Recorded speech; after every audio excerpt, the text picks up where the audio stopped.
ہم میں سے بیشتر لوگ آج کل کے معاشرے میں نا اس چیز کا بہت زیادہ شکار ہو چکے ہیں۔ ایک بات یاد رکھیے گا کہ آپ جتنے مرضی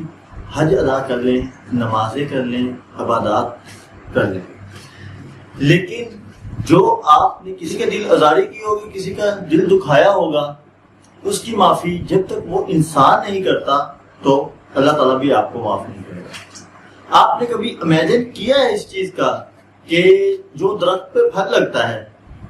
لکڑی، اگر آپ اس درخت کو کاٹنا شروع کر دینا، آپ اس درخت کو جتنے مرضی حصوں میں بانٹ لیں، کاٹ لیں، آپ کو لکڑی ہی لکڑی ملے گی، کبھی بھی آپ کو اس کے اندر سے پھل نہیں ملے گا۔ اسی طرح آپ امیجن کر لیں کہ وہ درخت فار ایگزامپل جس طرح زمین سے نکل رہا ہے،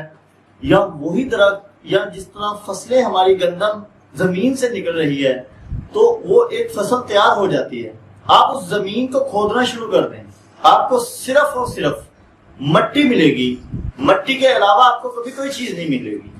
تو اس کا مطلب یہ ہے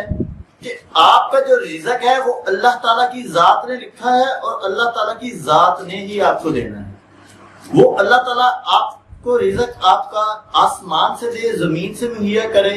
جس صورت جس شکل میں بھی دے، تو اللہ تعالیٰ نے آپ کو رزق دینے کا وعدہ کیا ہوا ہے، تو وہ آپ کو رزق ضرور دے گا۔ دوسری ایک اہم بات میں کروں گا کہ آج کے دور میں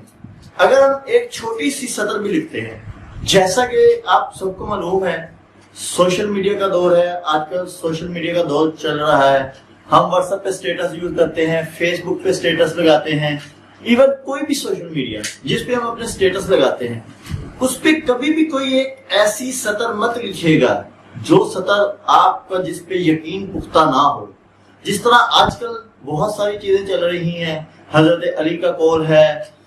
فلاں بندے نے فرمایا، فلاں نے لکھا، فلاں نے لکھا، ایون کہ اس میں سچائی ہوگی بھی اور نہیں بھی ہوگی، لیکن میری اپنی ذاتی رائے یہ ہے کہ اگر آپ کوئی ایک ایسی سطر آج سوشل میڈیا کے دور میں لکھ دیتے ہیں، اور وہ لکھی ہوئی آپ کی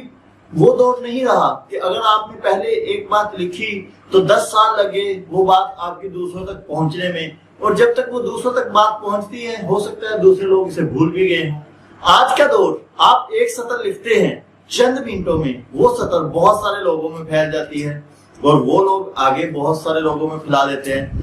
تو یہ سطر کوئی ایسی سطر، کوئی ایسے الفاظ آپ نہ لکھ دیجیے گا کبھی بھی کہ وہ بروز قیامت آپ کے کندھوں پہ بوجھ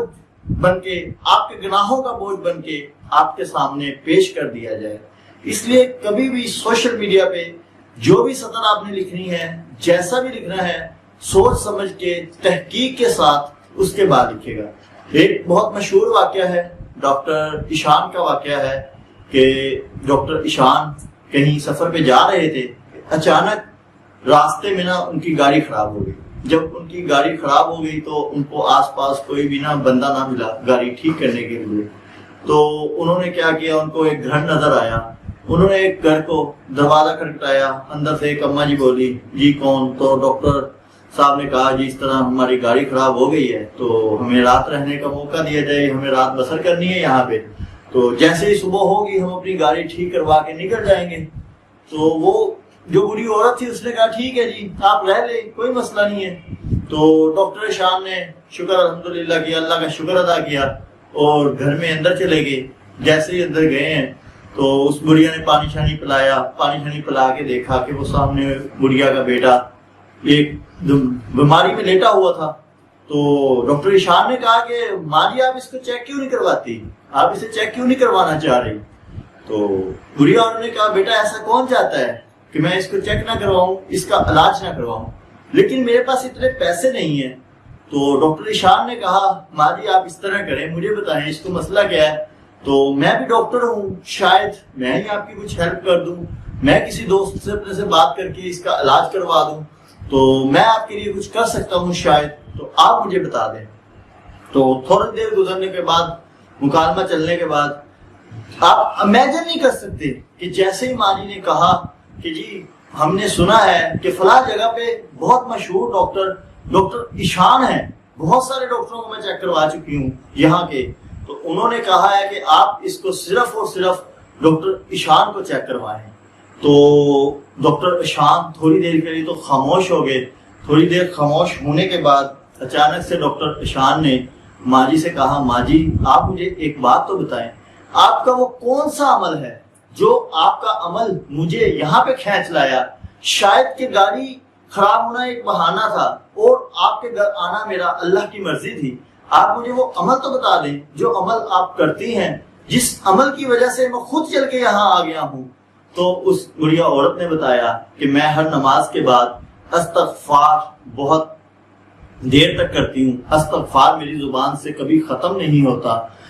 تو دوستو یہ واقعہ بیان کرنے کا مطلب یہ ہے کہ ہماری جو آج کل کی جنریشن ہے ان کے لیے خصوصی طور پہ کہ استغفار کی فضیلت بہت بڑی فضیلت ہے۔